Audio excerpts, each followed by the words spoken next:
24 na bagay sa bahay na humahatak ng kahirapan. Una, mga sirang gamit o appliances. Halimbawa, sirang orasan, radyo ay nagpapahinto sa daloy ng swerte at nagdudulot ng pagkaantala sa kita.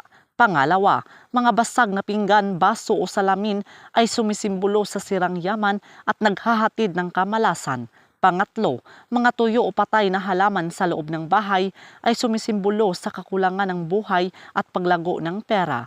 Pang-apat, mga kalat o dumi sa pintuan main entrance ay humaharang sa pagpasok ng magandang enerhiya at oportunidad. Panglima, mga gamit na hindi na ginagamit o clutter lalo na sa bodega ay nagpaparami ng negatibong enerhiya. Pang-anim, mga sirang sapatos na nakatambak ay nagpapahirap sa pag-unlad ng karera o negosyo. Pang-pito, mga lumang kalendaryo na hindi pa napapalitan ay nagpapanatili ng enerhiya ng nakaraang taon at nagpapabagal sa pag-unlad. Pang-walo, mga tuyong bulaklak o dried flowers ay nagdadala ng enerhiya ng kamatayan at kalungkutan. Pang-siyam, mga gamit ng yumaong mahal sa buhay na nakakalat pa rin ay nagpapabigat sa daloy ng enerhiya sa bahay. Pang-sampu, mga bumbilya na pundido ay nagpapamalabo sa pananaw at nagdudulot ng kalituhan sa paghawak ng pera. Pang-11, mga salamin na nakaharap sa kama ay nagdudulot ng hindi magandang tulog at kawalan ng enerhiya para magtrabaho. Pang-12, mga saksakan na walang nakasaksak na gamit open outlets ay pinagmumula ng pagtagas ng swerte. Pang-13, mga basurang nakatambak sa loob ng bahay ay nag-iimbak ng negatibong enerhiya at nagpapaalis ng kasaganaan. Pang-14, mga gamit sa kusina na marumi, lalo na ang kalan, ay direktang nakaapekto sa kakayahang kumita ng pera.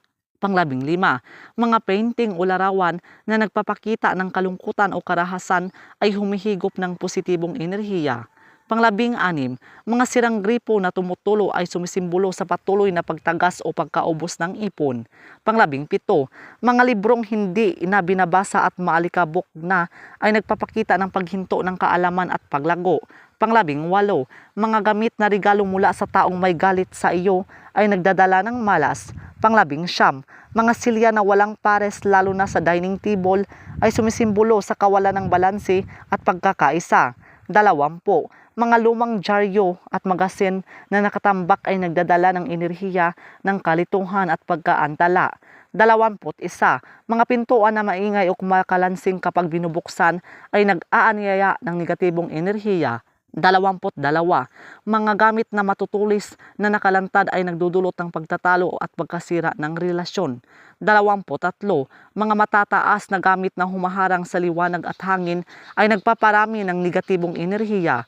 24, mga sapatos na nakakalat sa sala ay nagdadala ng dumi at negatibong enerhiya mula sa labas. So yun lang po mga kaibigan. So please do subscribe and hit the notification bell para ma-update po kayo sa susunod na mga videos. Maraming salamat.